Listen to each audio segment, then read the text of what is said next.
Hello friends, last lecture में हमने string के बारे में पढ़ा। नाउ ये लेक्चर में हम पढ़ेंगे C++ का एक बहुत ही important topic, object oriented programming concept. C++ के अंदर object oriented programming concept use होने के बाद अभी की जितनी भी प्रोग्रामिंग लैंग्वेजेस हैं, जैसे कि जावा, C#, .NET, पाइथन, यहाँ पर सभी प्रोग्रामिंग लैंग्वेज में ऑब्जेक्ट ओरिएंटेड प्रोग्रामिंग कंसेप्ट का यूज हुआ। ऑब्जेक्ट ओरिएंटेड प्रोग्रामिंग कंसेप्ट को वाइडली एक्सेप्ट किया गया क्योंकि ये कॉन्सेप्ट की मदद से हम प्रोग्राम को बहुत ही फ्लैक्सिबल बना सकते हैं comparative to other programming languages. Object oriented programming के बेसिक 3 कॉन्सेप्ट है जो बहुत ही इंपॉर्टेंट है। पहला क्लास, फिर ऑब्जेक्ट एंड देन मेथड। उसके अलावा inheritance, abstraction, polymorphism, event handling and encapsulation भी ऑब्जेक्ट ओरिएंटेड कॉन्सेप्ट के बहुत ही इंपॉर्टेंट फीचर है। जैसे कि आप आपकी स्क्रीन के ऊपर देख सकते हैं, the important feature of object oriented programming language. अभी ये सभी कंसेप्ट के बारे में थोड़ा थोड़ा समझेंगे और बाद में यही कंसेप्ट को डिटेल में प्रोग्राम के साथ एक्सप्लेन करेंगे। तो सबसे पहले देखते हैं class. Class is a group of member variable and member function। Member का मतलब अगर कोई वेरिएबल या फंक्शन को क्लास के अंदर डिक्लेयर किया जाता है तो उसे उसका मेंबर कहते हैं। क्लास को अगर अदर वर्ड्स में कहा जाए तो it is a collection of similar objects.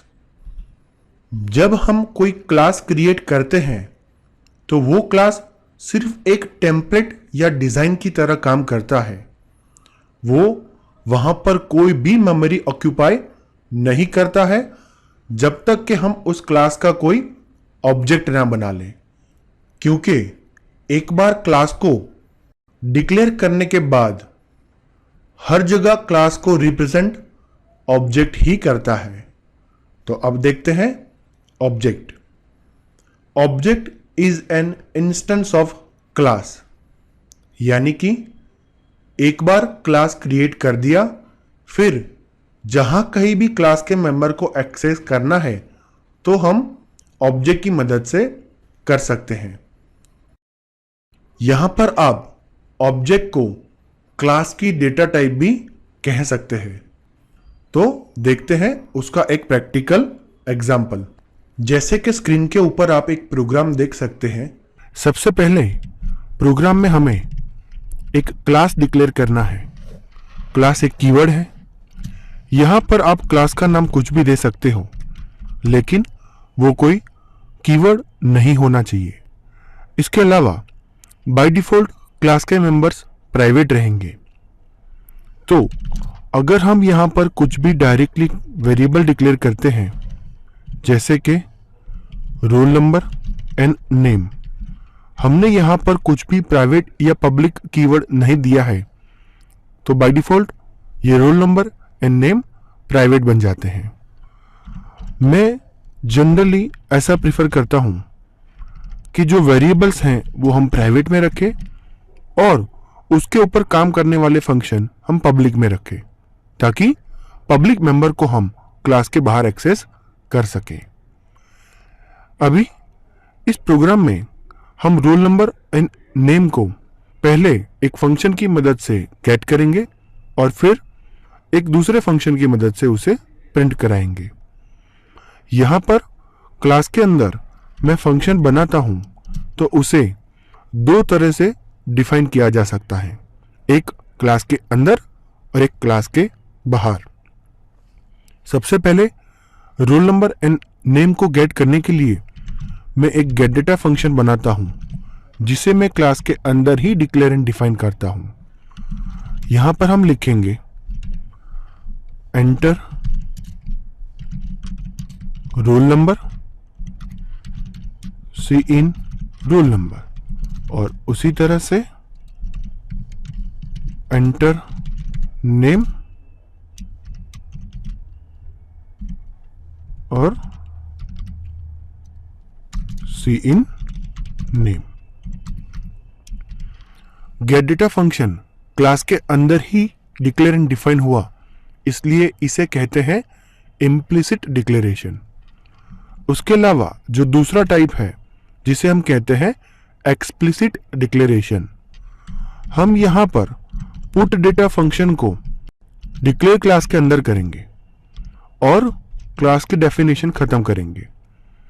Put data function को डिक्लेयर क्लास के अंदर किया गया है, लेकिन उसे हम डिफाइन क्लास के बाहर करेंगे। इसके लिए मुझे एक सिंटेक्स फॉलो करनी पड़ेगी, जहां पर फंक्शन का रिटर्न टाइप सबसे पहले आएगा, यानी कि वॉइड, उसके बाद क्लास का नाम यानी कि स्टूडेंट, और एक ऑपरेटर है स्कोप रिजोल्यूशन ऑपरेटर, जो कि क्लास के स्कोप के अंदर जो फंक्शन डिक्लेयर किया गया है उसे हमें यहां पर डिफाइन करने देगा। नाउ अभी उसका बॉडी पार्ट, जिसमें हम रोल नंबर एंड नाम को प्रिंट कराएंगे कुछ इस तरह से।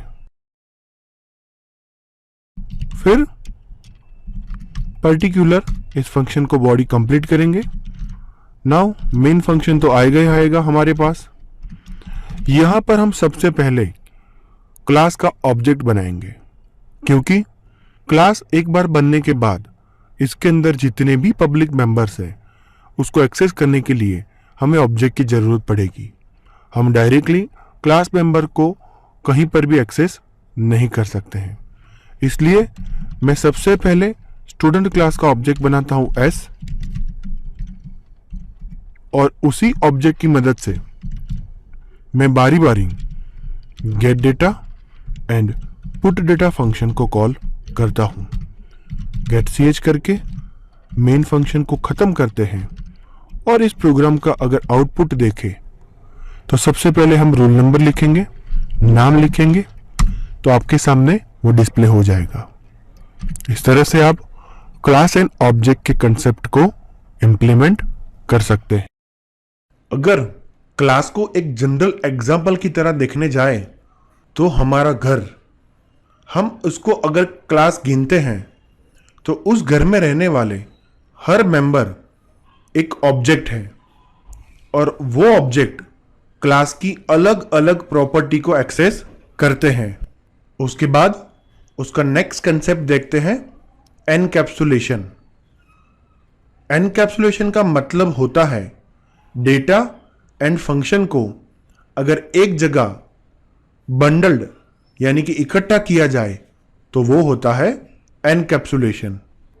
जैसे कि हमने हमारे लास्ट प्रैक्टिकल एग्जाम्पल में देखा, रोल नंबर करके एक वेरिएबल था और डिस्प्ले करके एक फंक्शन था। इन दोनों को मैंने स्टूडेंट करके एक क्लास में एनकैप्सुलेट कर दिया था। तो class is the best example of encapsulation. Next देखते हैं इनहेरिटेंस। सबसे पहले उसका डेफिनेशन देखते हैं। The object of one class can acquire the properties of object of another class. यानी कि यहां पर कोई एक क्लास का ऑब्जेक्ट किसी दूसरे क्लास के ऑब्जेक्ट के साथ कम्युनिकेट करके प्रॉपर्टी एक्सेस कर सकते हैं। अगर और सिंपल मीनिंग में देखें तो creating a new class from an existing class is called inheritance.